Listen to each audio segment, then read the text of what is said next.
detector. Oh, gas detector. Yan. So, ipaliwanag mo, Chef, kung paano. So, ito yung mga equipment natin. Yung gas detector equipment, yung dragger. Tapos, ito yung pump test station, tsaka yung bottle natin na cylinder. So, kailangan checkin din natin yung gauge. Kung ilan yung laman ng bottle, tsaka yung validity. Yung validity niya, so 2025 pa. So, bago pa naman siya. Almost full ang ano natin, ang bottle. So sa pag-testing, so kailangan long press yung kulay blue. Pag lumabas na yung 000 na yan, ilagay nyo lang doon sa pinakadulo na 0001. 0001, okay. 0001, okay. Then i-down dito sa calibration. Test blue, calibration. Hintayin natin ng mga 1 minuto. So, nagre-reading pa siya. Nagre-reading pa.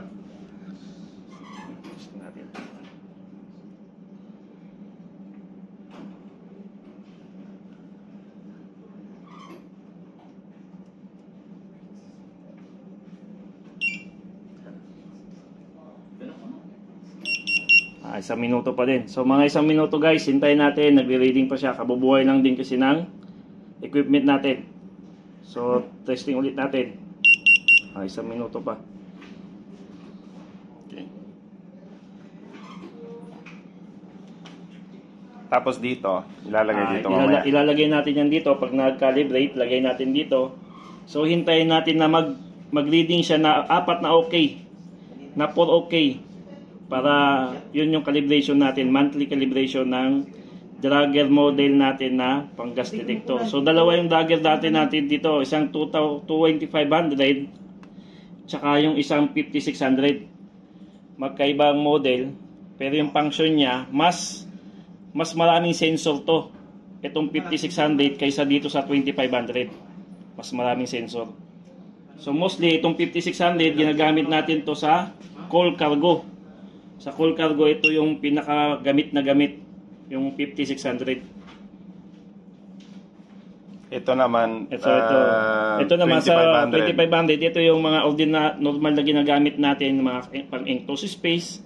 So ito, pwede rin siya sa coal cargo, pero ito kasi meron siyang sensor na para ma-read niya yung ano ng coal, na mas yung sensor niya, mas ahead ng isang sensor. Kaya itong butas na to, nagbi-blink yan. Ito yung additional sensor niya. Okay. Yung dito sa kabila, kung mapapansin nyo, walang nagbi-blink. So, pasok na natin to. Pwede na tayo mag-calibration. So, ito yung initial na reading niya. Ayan yung initial na reading. So, pasok na natin siya dito.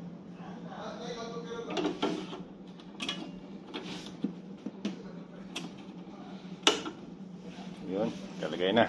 So, sometimes mga 3 to 5 minutes yung mga pag-calibrate dito sa natin, sa bump test.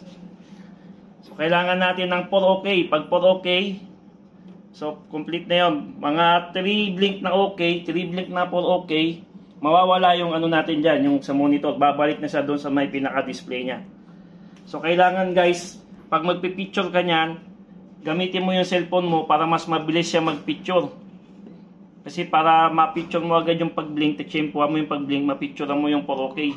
So ngayon, meron na tayong isa na okay.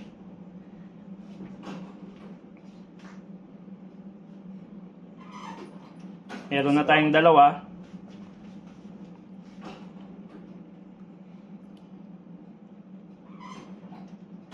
So hanggang lalabas yung 4 na okay dyan. Hanggang lalabas yung 4 na okay. So complete na yan. Babalik na siya sa normal display. Automatic. 3 blink lang na 4 na okay yan. 3 blink. Yan. Yun. 1, 2, 3. So pag sunod yan, back to display na siya. Okay. So okay na yan. Okay na to. Ito okay calibrated na to. Calibrated na to. So pag nagganyan na siya, back to display. So press lang natin tong knob na to. So i-press nyo lang ulit tong para mag-reading siya, mag-refresh. Yan, magre-refresh na yan. So, pabayaan nyo lang siyang tumunog. So, ibig sabihin niya, nagre-refresh siya, nagre-reading siya ng panibago. Pero calibrated na yung equipment natin na 2500.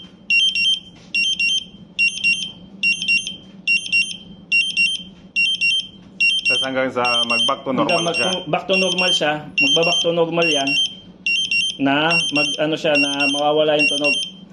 Okay. So testing natin itong okay na to, ayan, para mawala. Mapano lang, di maingay. So ayan, okay na to, calibrated na yan. Ito yung normal na display ng equipment natin. Ng So, 2500. ng 2500. Okay. So dito naman sa 5600, dito ang gagawin naman natin dito yung fresh air calibration. Sa fresh air calibration naman tayo. So ibabalik natin siya sa display. Babalik natin, ito yung normal display niya. So kung mag-fresh air calibration naman tayo, press 3 times yung yung plus na button, 3 times. 1 2 3. So ito yung para sa 5600. 5600. Oh. Fresh air calibration sa 5600 na i-carry out natin. So press OK mo lang yan. So within 10 to 15 seconds, pwede mo na siyang i-press yung OK. Para na siya, hindi yan katulad ng bump test na mag-automatic na mag-OK. Ito, 10 to 15 seconds, kailangan i-press mo na yung OK. Para na siya ng reading. Okay. So ayan yung reading natin. So nag-OK Nag-apat na OK. So back to normal display. So yung 2500, pwede rin natin i-fresh air calibration yon. Ito, naman natin to ng bump test calibration. Okay. So minsan may lalabas talaga yan guys na 1 minute o 2 minutes na hintayin natin kasi nga minsan nagre-read pa siya, nagre-refresh pa yung equipment natin. So doon naman tayo sa may bump test calibration sa 5600. Yeah. Pasok ulit natin to. Ito na yung bump test calibration. Initial display niya. So lagay natin siya sa bump test station. Kailangan lumabas din dyan yung 4 na okay. Kailangan lumabas din. So ano yung tinetest tong bump test na to? So yung tinetest ng bump test na yan yung sa oxygen content ng isang enclosed space, carbon monoxide, so yung hydrosulfur, tsaka yung yan. Okay. Yung CH4 hydrogen sulfide. Okay. So nag-4 okay na siya kanina. So pwede naman natin ulitin yan. Pwede namang ulitin yung natin, yung pag-calibration. So basta tama lang yung procedure. So balik mo lang muna ulit para magbalik sa display. Press okay natin para maano na yung okay na ingay.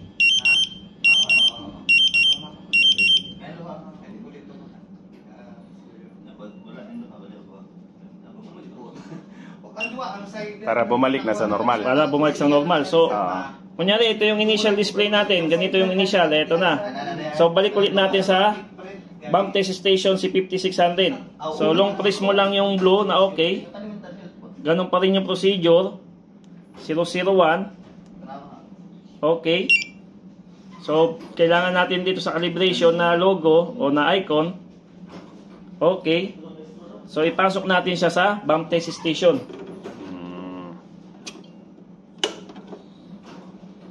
So kailangan din ni 5600 na mag-apat na okay.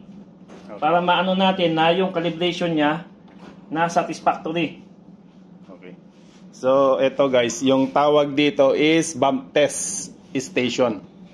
So ayan. Bump test station. Ayan siya.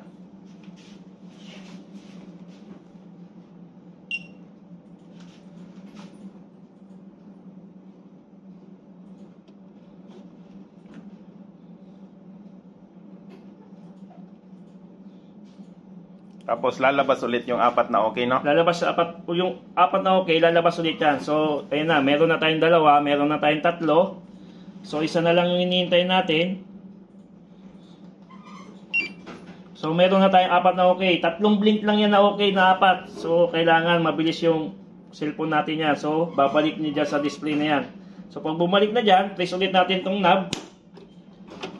Then press yung blue para magbalik siya sa may normal display. So pag ganyan, nagre-reading pa, kahit bigyan natin siya ng 1 minuto o 30 seconds para makapag-reading siya ng refresh. Makapag-refresh siya.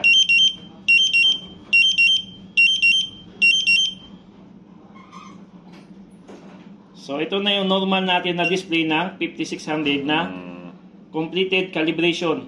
So satisfactory yung calibration natin sa 5600. So dito naman sa 2500, iano natin siya na fresh air calibration naman, fresh air calibration. So 3 press ulit yung blue.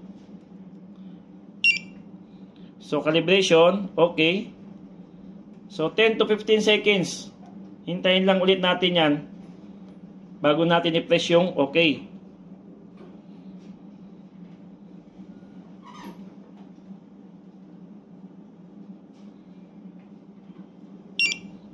So yan, may 4 na okay na tayo.